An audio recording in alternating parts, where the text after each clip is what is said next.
just put the iPad right here. Right here? Yeah, Okay. you just drop it right there, Okay. and then off we go. Yes, sure. Okay, sure.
Yeah. He just landed. Yeah, so he's probably, I would say, behind, I guess. Yeah. The advance team said like the plane's on the ground. They're coming.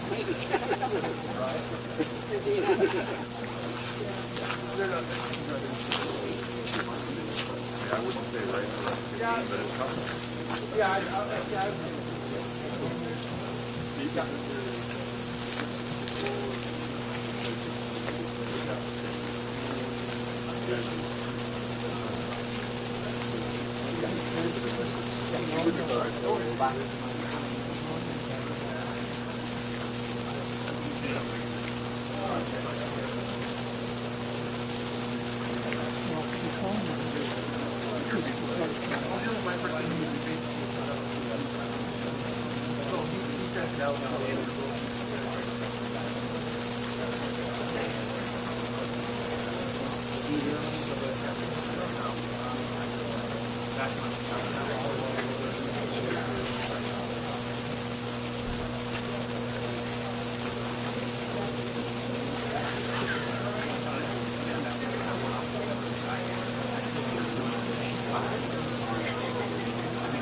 It's not.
Karen, can you mute this?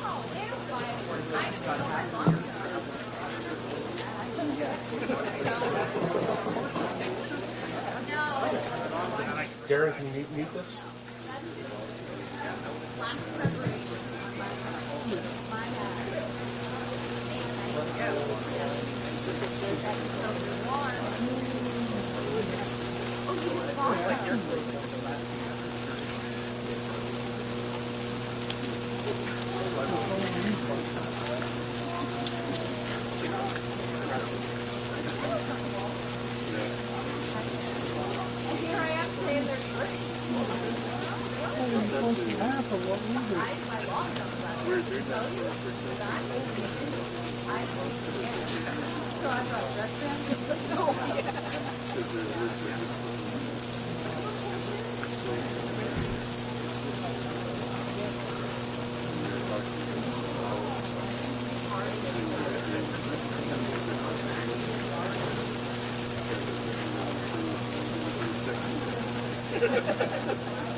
But it's probably this one here. Because that's probably the eyeline. I guess either way, eyeline one is. Oh no, you want one that will be not one yeah, so this would be your guys right here, and then that would be the guy saying, one follow-up question.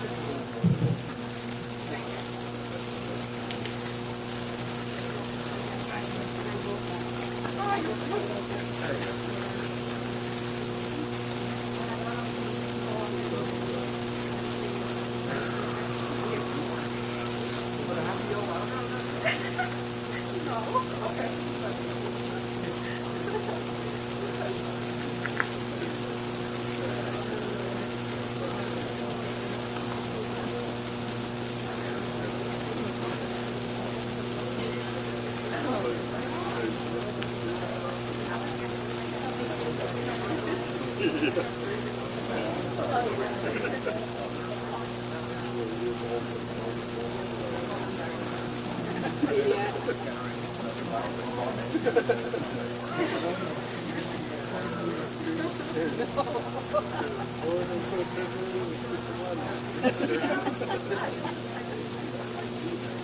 of the council of elders.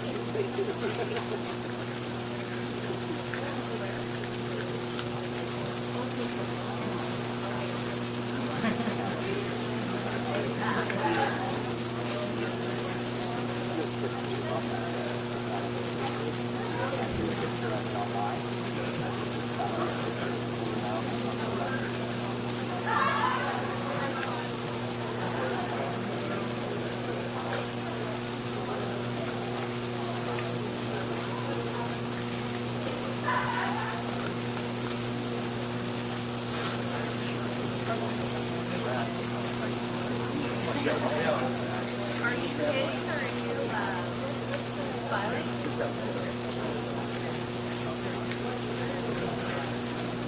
We were supposed to July, over July, so they gather and then July, I'm sure we will. So when you gather it, you know how it is.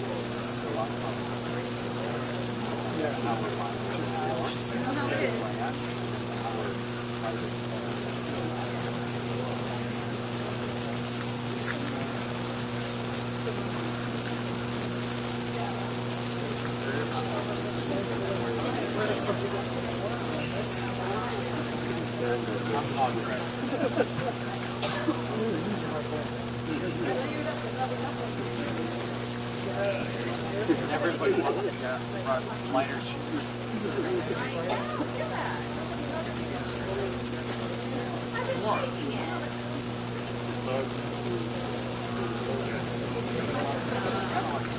Well, I had in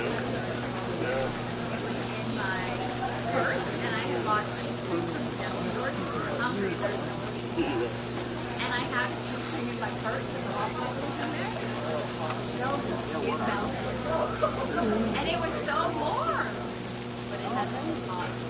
There was a neighborhood.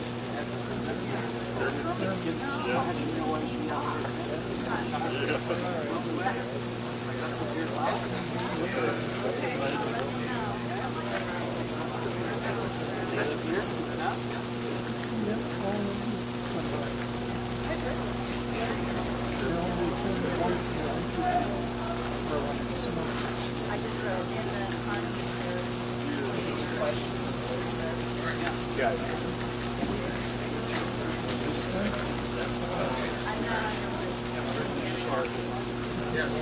I'm not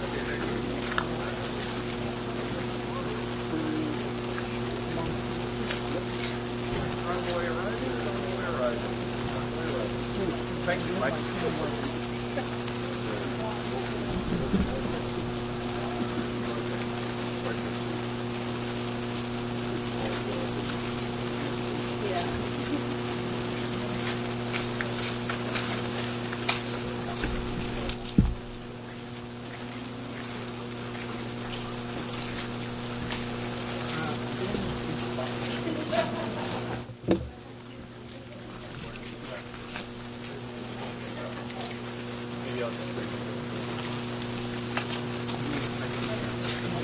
Yeah, I think he's getting a camera guy standing by though. Just so you know.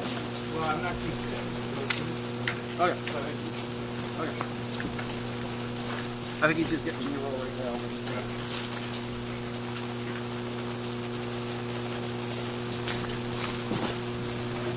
Okay.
Are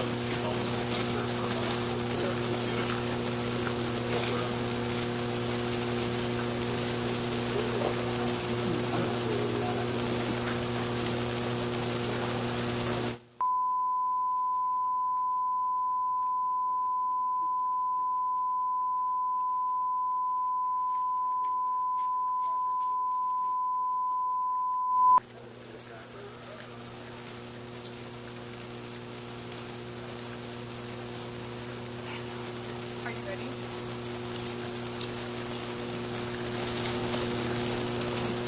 Yeah, I'm good.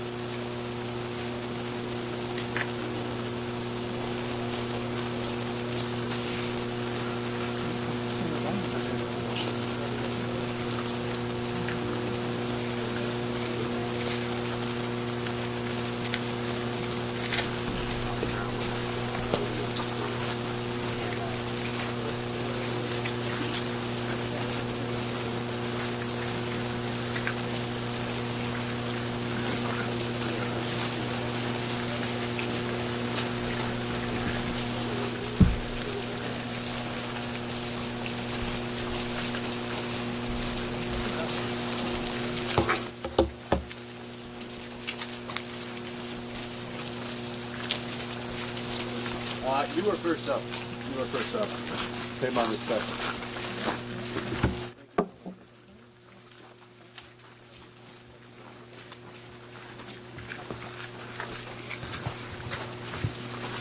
Okay. Well, I'm good to go. You are you're good to go. I'm on the yes here. Sebaslaskan, which is Smolyak, which translates to the cedar mat has been laid, and you are welcome in my house.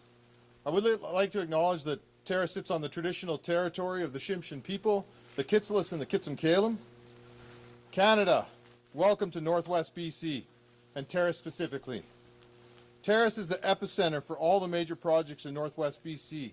If it's LNG Canada, Cedar LNG, Silisms LNG, Bruce Jack Mine, Red Chris Mine, all the other mining projects that are going on in the Tahltan Nation and the Golden Triangle, the Port of Prince Rupert and all the projects that are going on in Rupert as well. We are ready to work together to build a strong Canada. It is now my great privilege to introduce someone whose leadership and vision has inspired confidence both here and across the country. So on behalf of the City of Terrace, Northwest BC, I would like to welcome the Prime Minister of Canada, the Right Honourable Mark Carney. We appreciate you taking the time to travel here, and welcome to Terrace. Tuiksuk Noon. Thank you. Thank you very much. Thank you all. Thank you very much, Mayor Boytash. Good morning. Bonjour. Bonjour tout le monde. It is a great pleasure to be here in beautiful BC, beautiful Terrace this morning, to be joined as well by Minister Robertson and to be joined by the CEO of the Major Projects Office, Dawn Farrell. I'd like to acknowledge the representatives of the Gitzilas First Nation, the Kitsukalam First Nations, and recognize that we are here on the traditional territory of the Tsimshian people.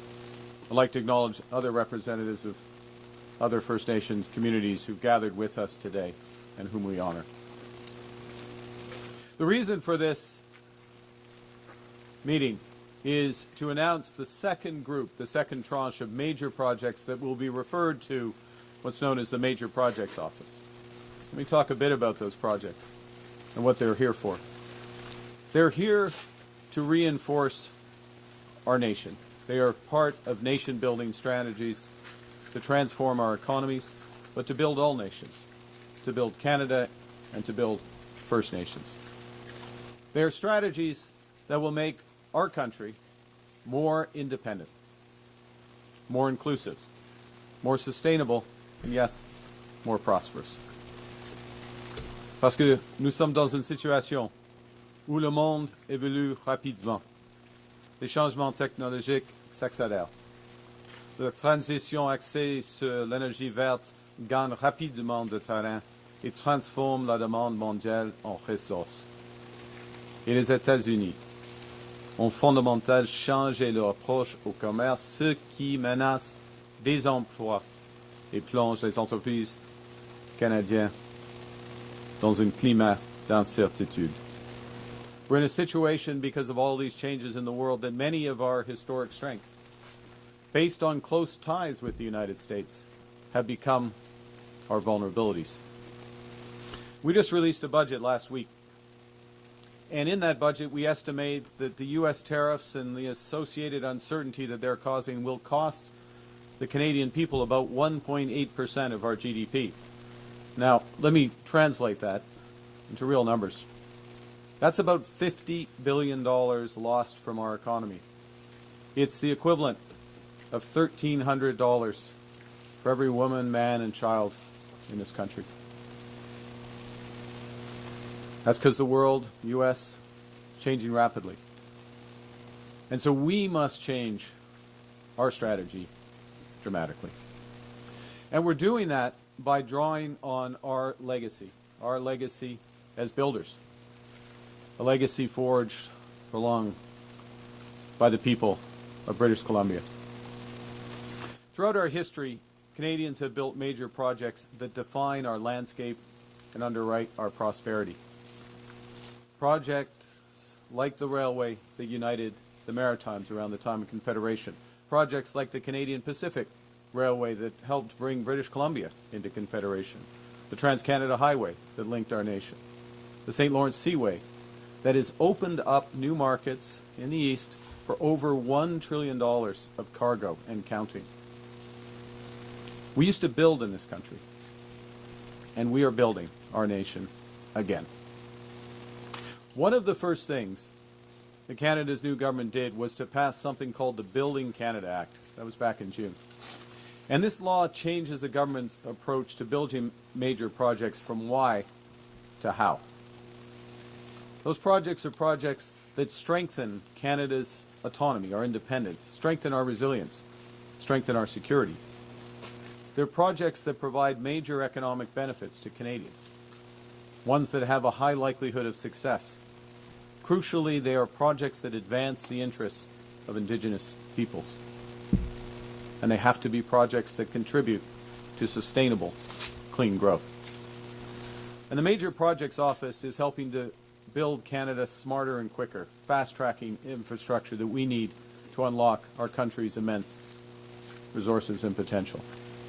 And in this way, we'll build our communities, grow new businesses, and create tens of thousands of new careers in sustainable industries. Back in September, in Edmonton, we referred projects that represent more than $60 billion in investment. And today, we're going to announce some projects that will double that impact. The budget that I referenced a moment ago, the budget of last week, reinforces our mission to build Canada strong.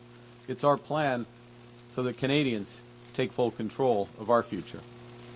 It's a plan to move from over-reliance on one trading partner, the United States, to resilience to global shocks. It's a plan to replace uncertainty with prosperity. Nous prenons notre avenir en main en bâtissant une seule économie canadienne qui sera propulsée par de nouvelles infrastructures afin de relier nos régions, de diversifier nos marchés, de ramener les logements à des coûts abordables et de protéger nos communautés. Au cours des 5 prochaines années, nous allons réaliser 1 000 milliards de dollars en investissement. À lui seul, le total de cet investissement suffira à augmenter notre PIB de plus de 3,5%, soit 3 500 dollars par chaque travailleur canadien. In other words, these projects that we're catalyzing, $1 trillion of investment in total over the next 5 years. That's $3,500 for every Canadian worker, twice what the Americans are taking away. Each of the projects that we're referring to the Major Projects Office today, in and of itself, is transformational. But the bigger point is that their impacts will be amplified by being part of bigger national strategies to boost Canada's competitiveness, including to realize our country's full potential as an energy superpower. by creating new trade and economic corridors that diversify our economy. Projects that help build Canada's leadership in critical minerals to increase our independence. And also projects that we won't discuss today, but projects that establish our data sovereignty so Canadians can be served safely and securely online. Now Canada, let me start with our position as an energy superpower. We're starting to realize our full potential in both conventional, i.e. oil and gas, and clean energies. LNG is an essential fuel for the energy transition. LNG can help Canada build new trading relationships, especially in fast-growing markets in Asia. By 2040, it's estimated that global LNG demand will rise by 60%, and Canada will be ready. We're home to the world's fourth largest reserves of natural gas, and we have the potential to supply up to 100 million tons annually of new LNG exports to Asia. But that will require major investment across a wide range of infrastructure. And to encourage that investment, the budget provides new tax incentives to encourage the world's lowest carbon, I'll repeat, the world's lowest carbon LNG facilities. And the budget also expands the Canadian Infrastructure Bank's ability to support projects like Xylism's LNG. Xylism comprises a new gas pipeline, a new electricity transmission line, and a new floating LNG export facility. Led by the Nisga'a Nation under President Ava Clayton, Xylism's will become Canada's second largest LNG facility with a capacity to export 12 million tons of LNG every year to new markets. It'll also be one of the world's cleanest LNG operations, with emissions an incredible 94% below the global average, and with the potential to reach net zero by the end of this decade. All while creating thousands of skilled careers and $4 billion contributions annually to our GDP. The federal government has been working closely with the province of British Columbia in the development of this project, most notably through a one project, one review environmental assessment process and associated consultations led by the province. In addition to consulting on the financing of Xylism, the Major Project Office will also help coordinate timely approvals of all three elements of the project and the related transmission infrastructure that I'll discuss in a moment. Now, more broadly, taking a step back from LNG,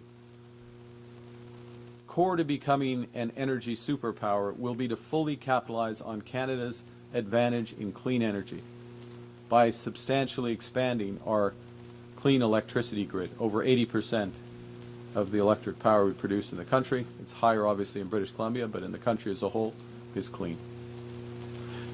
The point is, clean electrification is the path. It's the only path to building a sustainable, prosperous economy. D'ici 2050, nos besoins en électricité pourraient tripler due à la croissance économique et à l'augmentation de la demande pour les transports propres, aux processus industriels verts et aux centres de données. Et pour répondre à cette demande, nous aurons besoin davantage de capacités hydroélectriques, solaires, éoliennes et nucléaires. Et nous aurons besoin de nouvelles interconnexions entre les systèmes provinciaux pour créer un réseau énergétique canadien efficace, robuste et durable. We can unlock enormous economic opportunities by connecting and creating a sustainable grid, including right here in northern British Columbia. So our government is launching a transformational strategy to develop that clean energy, including through new investment tax credits for clean electricity, through something we just introduced in the budget called the Productivity Super Deduction, which provides for immediate expensing of clean electricity generation and conservation equipment.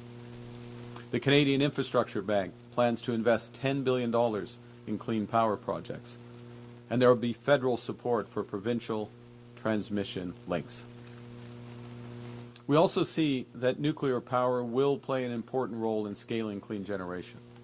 And the Minister of Natural Resources will lead our new nuclear strategy, working with the provinces, including the Government of Ontario, to deploy small modular reactors and tens of gigawatts of new utility-scale nuclear capacity. Canada, of course you know this in BC, Canada has a long tradition of using hydropower to unlock economic activity. That's true here, it's true in Quebec with Hydro-Quebec, it's true even in my home province of Alberta with the Brazeau Dam, which was the start of our industrial development. In that spirit, today we're referring the Iqaluit Nuqiqsut hydro project to the Major Projects Office. This is a breakthrough. This is a breakthrough for Arctic sovereignty and sustainability. It will be a 100% Inuit-owned hydro energy project. It will save $1.9 billion in diesel costs over the next 50 years while providing affordable, reliable, emissions-free power in the Arctic. Now that's elements of the energy superpower strategy. The second strategy is to develop new trade and economic corridors that help us diversify our markets and build our independence. And this is the potential of the Northwest Critical Conservation Corridor that we're also referring today to the Major Projects Office. The Northwest Corridor has extraordinary potential to unlock critical minerals development, clean power transmission, all under Indigenous leadership. We're talking tens of billions of dollars of investments, and in parallel, creating a new conservation area the size of Greece. The corridor involves building new transmission lines, upgrading highways, installing fiber and cell towers, and investing in communities, ports, and railways. By doing so, we'll strengthen our position as a global leader in clean energy and a leader in critical minerals. Now, what's crucial for this is the North Coast transmission line, one of the reasons we're here at BC Hydro. It's required to unlock this potential. And to help get it going, the Canada Infrastructure Bank is today announcing a loan of $140 million to BC Hydro. The North Coast transmission line will enable transformative industrial projects, including silicium, LNG, as well as multiple critical minerals developments in the Golden Triangle. The transmission line alone has the potential to create $10 billion in new economic activity in this area, while reducing emissions by up to 3 million tons annually. But more broadly, the Northwest Transmission Line will anchor clean energy industrial corridor for generations. And it has the potential to be connected with the Yukon through the Yukon-BC Grid Connect that will increase the Yukon's energy security and affordability, as well as there's the potential for an interconnect with Alberta to optimize reliability and sustainability in that province. Now, with respect to critical minerals, by 2050, global demand for those minerals is expected to increase fivefold, 5 times. The problem is, at present, the supply of those resources is highly concentrated in one country, and it's very risky. What the world wants is Canada to be the reliable supplier of critical minerals as the world moves to building a more sustainable economy. We're already amongst the top 5 global producers for 10 different critical minerals, and we hold rich geological endowment of all 34. But unlocking these resources through projects in the Ring of Fire in Ontario, La Fosse de Labrador in Quebec and Labrador, and right here, or almost right here, in the Golden Triangle in northern BC, this will attract hundreds of billions of dollars in new investment and create thousands of high-paying, not just jobs, careers, thousands of high-paying careers for miners, carpenters, engineers, and beyond across this country. The federal government is committed that these opportunities are realized in full partnership, including with equity ownership with First Nations communities. The Ring of Fire alone, to give an example, in Ontario, has the potential to add over $22 billion to Canada's GDP over 30 years, while advancing growth in partnership with local Indigenous communities. So we put together a critical minerals strategy that will encourage exploration, accelerate project development, support essential infrastructure from the first mile to the mines and the processing facilities to new trade corridors and ports that open up global markets. Our strategy will support clean power development, as we see here, while providing greater price certainty and competitive financing to the developers to encourage the long-term investments that we need and the world needs. La semaine passée, le ministre des Ressources naturelles a annoncé 26 nouveaux investissements, partenariats et mesures visant à mettre en œuvre des projets de minéraux critiques pour que de 6 milliards de dollars. Cette initiative va notamment permettre de libérer l'énorme potentiel de développement et d'exportation qu'offre le cercle de feu. Et le gouvernement du Canada et le gouvernement de l'Ontario s'intensifient justement leur pourparlers en ce moment pour accélérer ces démarches. The budget makes major investments to advance critical minerals projects, including a $2 billion critical minerals sovereign fund for those projects and a $1.5 billion first and last mile fund for related infrastructure, as well as expanded tax credits for investments. So here in the Golden Triangle, you can see where those applications would come once we build the transmission.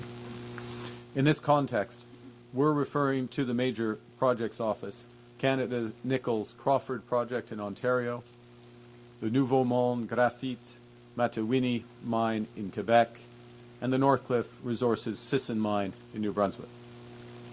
To say a few words about each.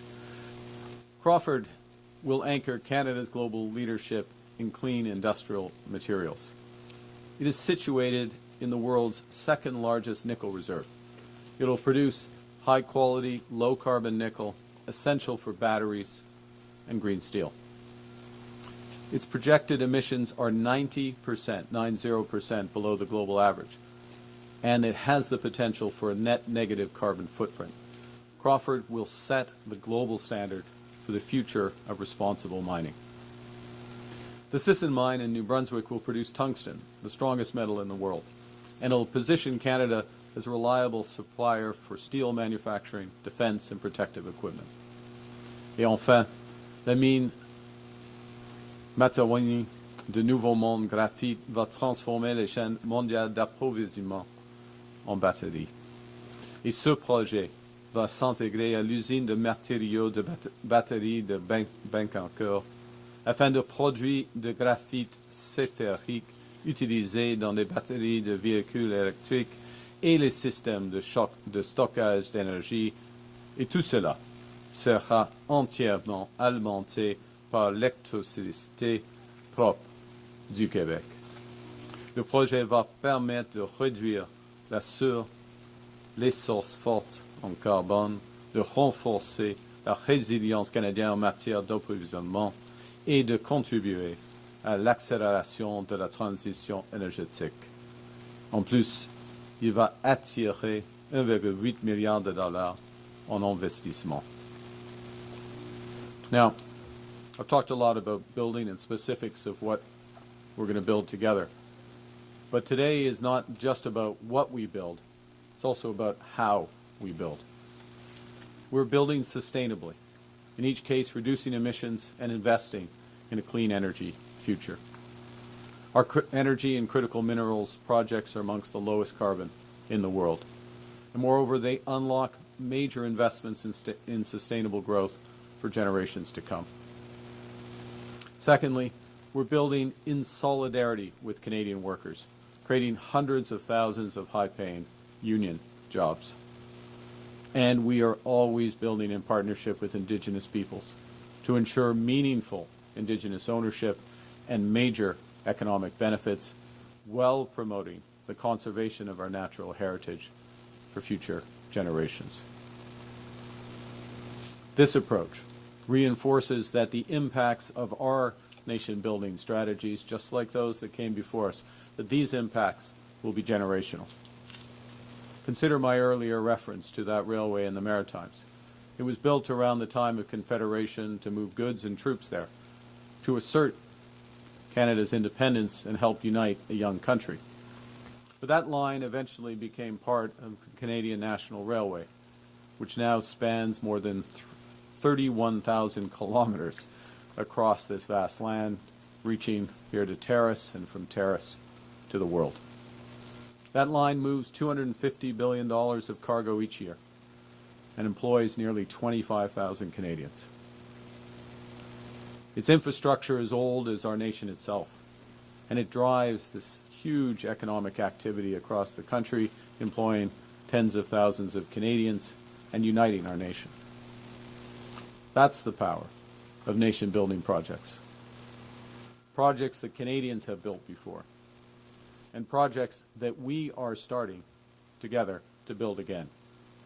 Building Terrace strong, building BC strong, building Canada strong.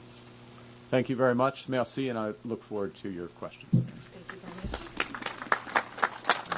Nous allons maintenant commencer les questions. We'll now begin with the questions. Please limit yourself to one question, one follow-up. First question.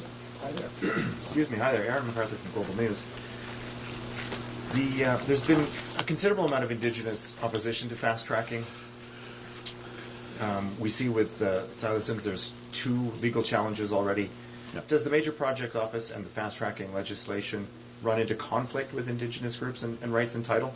That's certainly not the approach that we're taking. We're providing several things. One is the forum to bring together parties and to bring together all supports available to a project, to work in concert with the province, in the case of Silasm, to work with the province of British Columbia, which we have done, so that there is one process for the consultations and support.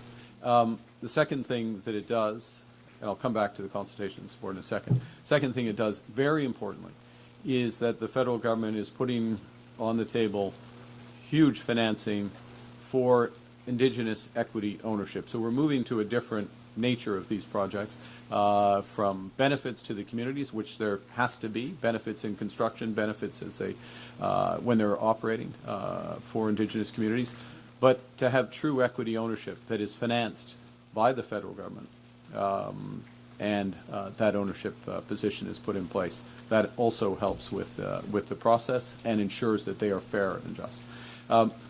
We're encouraged with respect to Silasm in terms of the scale of Indigenous support across various groups, support, obviously the Niska, but more broadly across potential pipeline route, as well as the transmission route.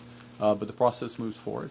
We work in concert with all parties, and we make things possible. We don't dictate where projects are going to go in the end. Parties decide. Pardon? En français, tout cela, ou juste vers le... ok, d'accord, je vais choisir les mots. On a des consultations avec, en étroite collaboration avec la province de la Colombie-Britannique, avec des peuples autochtones. Nous sommes encouragés par le soutien de plusieurs Premières Nations pour le projet de Silasm, y compris ou surtout la nation Niska. Et nous pouvons et nous allons plus fortement, nous allons fournir le financement pour les positions de ownership des Premières Nations dans le projet. Mais c'est un processus, et c'est une consultation, et ça va dérouler comme cela. D'accord? I do have a follow-up, yes.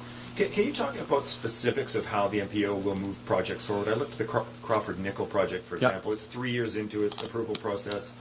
the Impact Assessment Agency doesn't begin its work until next year. How exactly does the MPO move that project forward? Okay. Well, the answer to that is standing behind me. Would you want to take this, Don, or do you want? I think she came all the way here. I think we should let the CEO of the Major Projects Office answer that. Yeah, thank you. So for many of our projects, they've been in development for quite a while, and there's a lot of work as you get to the end of the line, and you need to pull things over. So for projects like Crawford, we're working to come up with processes where we can run all the permitting in parallel, so that we're not doing it sequentially. So something that might have taken 5 or 6 more years can now take 2 years. We're working with them to ensure that they have the proper pricing that they need in order to support the project, because as the Prime Minister has talked about, there are other jurisdictions that are trying to keep prices really low, so the jurisdictions like Canada don't purchase. We're making sure they've got enough certainty so that they can do the financing. So that's a combination of working with the Infrastructure Bank and the Canada Growth Fund, but also working with others to see how we can crowd in some private financing for them. And then the tough stuff is to ensure that when they get into the construction component of it, that we work with our labor group to make sure there's availability of labor, that there are kinds of, there's the way that the permitting happens during construction works in a very slick and efficient way, so that we can do the construction and build the projects in the time frame they should be built in without cutting corners. You can't cut corners, but there's a lot of efficiencies that can be gained so that those projects can then, deliver their operational capacity within a shorter time frame. So our job is all about making sure that people get across the line, get everything they need to get built on time and on budget, and ensure that Canadians have competitive mines, competitive pipelines, competitive LNG facilities, because the world only pays a certain price for our goods, and we need to meet them at those prices. Next question, question 6. Hey there, Andrew Johnson with CTV National News. Prime Minister, where do negotiations stand with Alberta on the so-called grand bargain? Premier Danielle Smith was hoping to achieve a deal by the Grey Cup on new energy projects. Is that going to happen? We call it a memorandum of understanding, as does the Premier. Those discussions are going well. We're encouraged I'm personally encouraged by the progress that we're making. There's a few more issues that we're working on ironing out, and looking forward to that progress over the course of the coming weeks. This is a very important process for the province, for the country. It's related in many respects to what we're talking about today in terms of some aspects of this are for major investments that will help build Alberta strong, build Canada strong, make us more independent and more prosperous. We want to make sure we're doing it right. I will reference one thing, if I could just bring it back, and then I'll hand it back to you for your follow-up. In terms of, because we're here talking about the Major Projects Office and these big projects, one of the first bits of work that the Major Projects Office is very much engaged in is around the Pathways project and major carbon capture and storage. This is a huge opportunity for Canada to develop a new industry, to have decarbonized oil and gas, and it is part of, very much part of these discussions that we're having with Alberta. How do we move that forward, part and parcel with other aspects? Sur les discussions, je suis encouragé par le progrès. Il y a encore quelques enjeux, mais il y a des discussions efficaces, amicables, productives, mais ça va prendre un certain temps. Okay? D'accord. Premier Smith is clear in her demands. She wants a new oil pipeline, and she wants your government to eliminate laws she views as inhibiting investment in infrastructure. What are you asking of the Premier? We're many things, and as I say, it's a productive discussion, meeting minds. We're looking for major investment that puts, amongst other things, Alberta puts the industry, puts the country in a position for the energy future. And the future of energy, clean and conventional, is low risk. Canada's low risk. It's low cost, and it's low carbon. And you look again at the Silicim as an example. Top decile, one of the most environmentally sustainable LNG projects. Rightly proud of that. With respect to the emissions intensity of oil and gas, the intention is to get that down substantially. That has been falling. We have the opportunity to do that. And we need to do that in concert, as well as in concert. I'll say one other thing, and we'll pass on.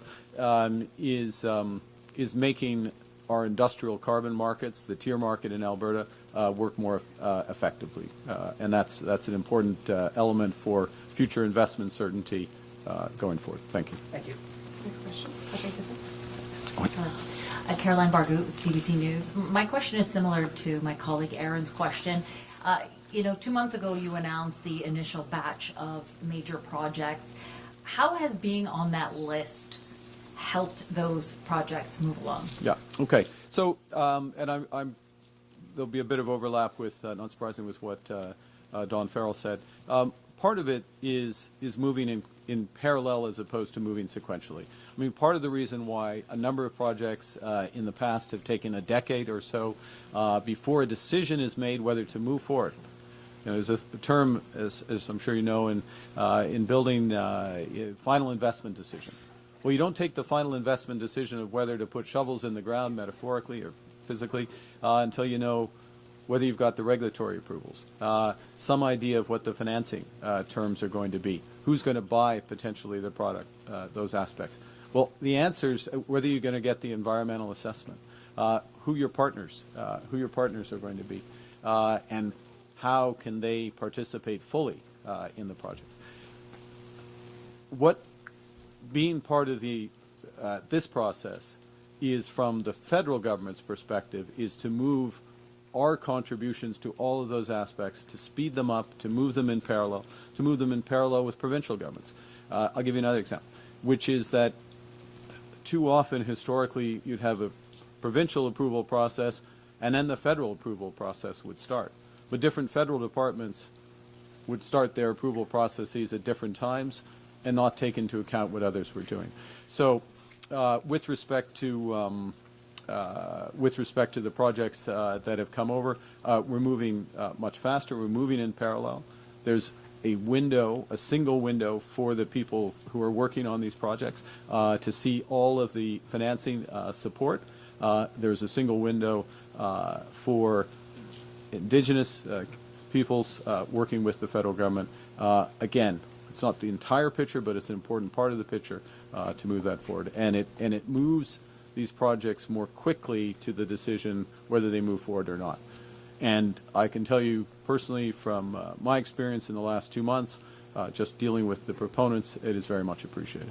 Yeah. My second question is, a number of First Nations oppose some of these projects, and some of the chiefs will be holding a press conference after this. What do you say to them, and how do you square pushing ahead with these projects in terms of reconciliation when there's so many nations that oppose them? Well, let's be clear what's happening today.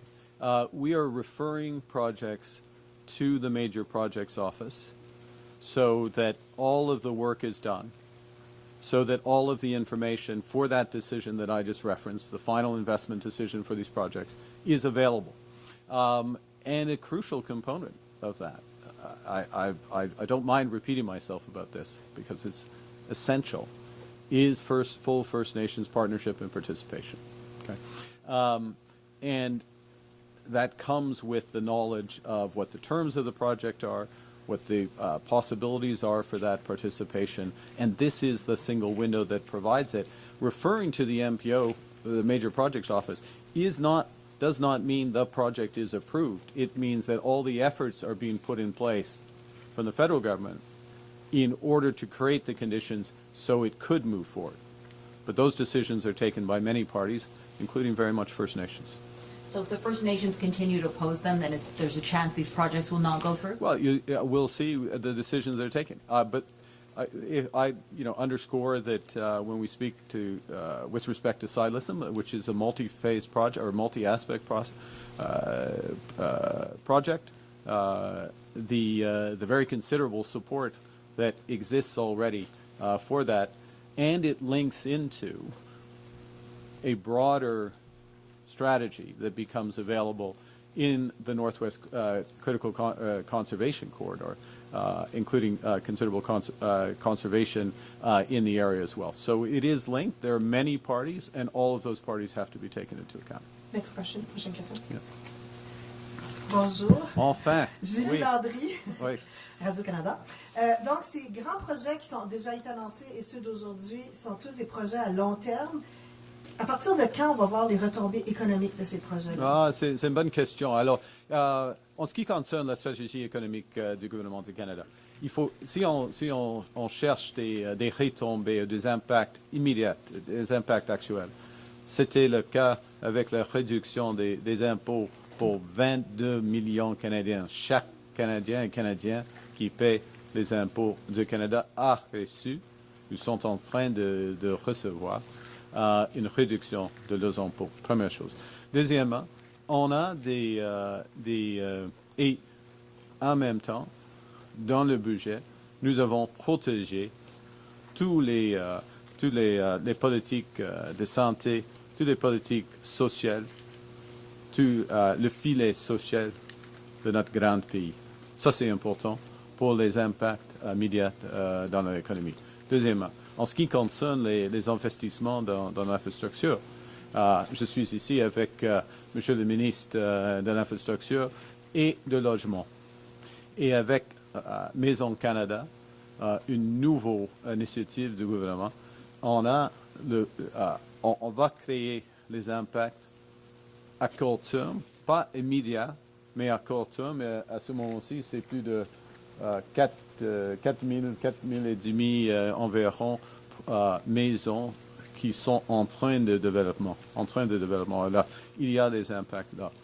Et troisième point, et je vais retourner la parole à vous, mais le troisième point, dans le budget, par exemple, nous avons réduit les impôts pour les entreprises qui investissent dans notre pays avec des super déductions.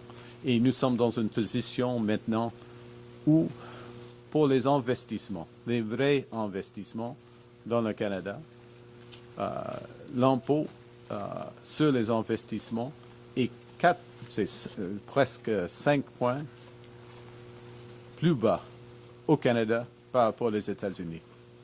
C'est un grand moment d'investir ici au Canada. Et à cause de cela, il y aura des retombées ici au Canada à court terme. Mais les grands projets, oui, vous avez raison. Les grands projets, ils sont des grands projets pour une raison. Ils sont des grands projets à moyen et long terme. OK? Oui. Et la deuxième question, quand vous choisissez ces projets, il y a des gagnants et des perdants. Les provinces ne s'entendent pas nécessairement toutes sur leur vision par rapport à ces projets-là ou de la façon de faire. Comment vous êtes capable de faire plaisir à tout le monde comme Premier ministre canadien? Oh, nous avons... c'est une grande question, là. Il y a plusieurs opportunités à travers le pays. Plusieurs opportunités à travers le pays. Et ça, c'est seulement le deuxième chapitre de ce processus. Il y aura d'autres projets. Il y a plusieurs projets qui ne sont pas assez près à ce moment-ci, mais ils vont arriver, je suis sûr. Merci. I should ask in English, please. We'll get through the other ones. That's it. They don't seem that interested in my response. Okay, Madame. Hello, my name is Helena Sante. I report with CFTK TV News here in Terrace. My questions, I have two questions separately, but I feel like my first question has been asked already. Northern communities often say federal promises take too long to turn into action. How will this visit translate into tangible results for people living here? Yeah, it's a very important question. So I think several things. One is that the value, and we talked a bit about this a second ago, but part of the value of this referral is for those who are have done a tremendous amount of hard work in getting a project like Silicem to this point, to have greater confidence that it's going to proceed. Okay. Or with respect to the transmission line, greater confidence that it's going to proceed. That in and of itself creates more activity, first point. Secondly, what we're doing is the federal government is providing considerable financing for the further preparation of these projects. So I referenced a $140 million Canada Infrastructure Bank loan as one example. The third thing is, and Mr. the Mayor, we were just, we were talking about this, and we're going to talk about it more actually after this press conference, is that the fact that these projects have a much higher likelihood, not assured, but a higher likelihood of happening, it means that in the region we start to plan, well, who's going to work on these projects? Who's, how can we get more, if there's a need for some training or some skill development, or people from Terrace or the region who moved away who want to come back, actually we attract them back. Who else can we get to build? Because the scale of the work related to this is going to be enormous. So we are very confident in that, and we're sending not just a signal. This is real work. This is real work. It's real money. It's real momentum, and it's a huge, huge opportunity for the region, and it's a huge opportunity for the country. And I can't underscore it. Now, the main beneficiaries have to be the people of the region first and foremost, and then more broadly across the country. Just like when I referenced, the St. Lawrence Seaway being built 60 years ago, or these railways being built, it unlocks tremendous opportunities. But yes, there is immediate impact just through the work that needs to be done to move these projects to the next stage. Thank you. I'm going to trouble you on my second question, which has been asked already. It's all right. The Silicem project is a big move towards your national energy goal, but there's still a lot of tension between the BC Premier, Alberta, and others who oppose on energy policy. How do you intend to bring everyone to the same table to keep Canada's energy vision united?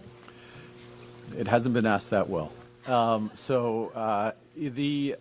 Look, we are, and I personally, a big believer in cooperative federalism.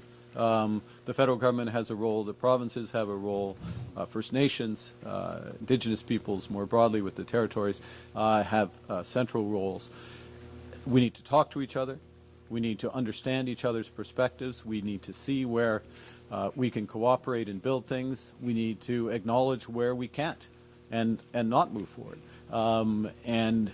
Part of what we're doing, and I'm very encouraged by the progress that's being made in BC, in Alberta, and yes, there are differences of opinion about certain things, but we'll continue to have those discussions, is that it is showing the scale of opportunity and ambition in this country, not just for today, but for future generations. And it's that process that will continue to bring us progress. Thank you. We'll have time for two more questions. Okay.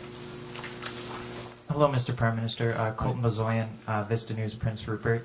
My question is, the Lac aux Lambs band near Prince Rupert has said they oppose both the Silicem and the potential of an Alberta bitumen pipeline, and that it would go against Tsimshian law, forcing them to oppose it. How do you work with them to accommodate their beliefs and their belief system?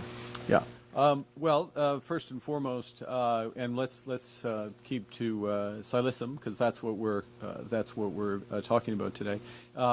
It's the proponents of those projects and their engagement. It's with the province of British Columbia. Obviously, it's with the federal government as well to understand those perspectives.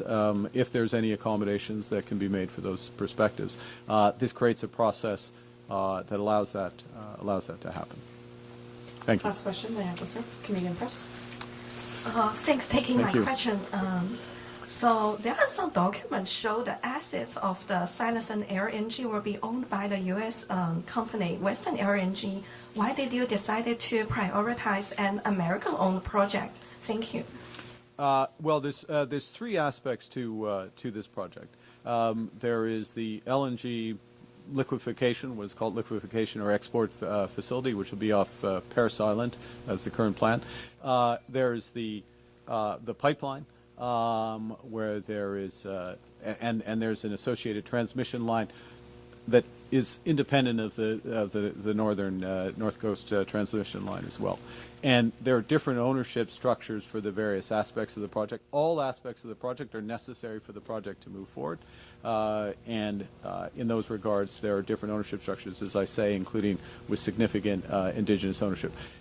And there is support that because they're connected, there is support. It's not universal, but there is support for the project. There is also, I'll just underscore, there are always also opportunities for adjustments for ownership structures if that is appropriate, and the federal government stands ready to facilitate those if that's appropriate. Thank you. Thank you so much. Can we have the last question? Sure. Just sorry. Yeah. Yeah. Sorry. Thanks.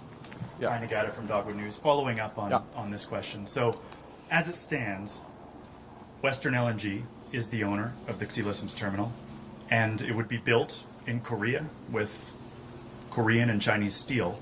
So how much taxpayer money are we prepared to invest in a project that is American-owned and foreign-built? There is, look, there are different aspects of the project, as I said. There is the PRGT pipeline, which is necessary, which is Canadian owned, First Nation. Sorry, can I finish? There is the associated transmission line that comes there. There are structures that come with projects that ensure that there is returns to taxpayers through the tax system as well. And the structure of the financing is a decision that we take with the full information of the project design. So that's part of, we answer that question with full information by doing the work, and that's what the referral to the Major Project Office facilitates. Thank you. Ouais, il y a des positions dans les trois aspects de projet de Xilisms sont différents. Il y a des intérêts canadiens, des grands intérêts canadiens, des intérêts autochtones dans le projet. Il y a des différents, oui, c'est le cas avec l'usine en effet de liquéfaction, mais en ce qui concerne la transmission, l'oléoduc, il y a divers intérêts et nous devons prendre la décision sur le soutien ou l'approbation, surtout l'approbation du projet dans l'ensemble des intérêts du projet et les intérêts surtout pour le Canada. And just to be clear, the first objective, the first principle of these projects is it's in the interests of Canada.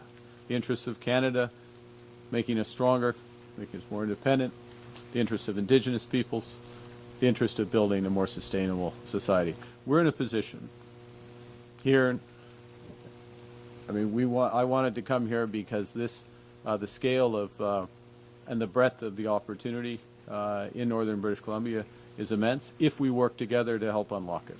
Not every aspect, not every project, not every mine will go forward because people have to be behind them and they have to be the right ones. But by unlocking transmission, clean power, by unlocking the last mile to some of these mines, and by conserving a huge area of this province, we can create a balance that is not just in the interest of this generation, but many generations to come. That's what we're discussing. That's what the project office is going to review, and we'll take the decision with full information together. Thank you very much. Merci beaucoup. Thank you. This puts an end to our press conference. This committee to consulate.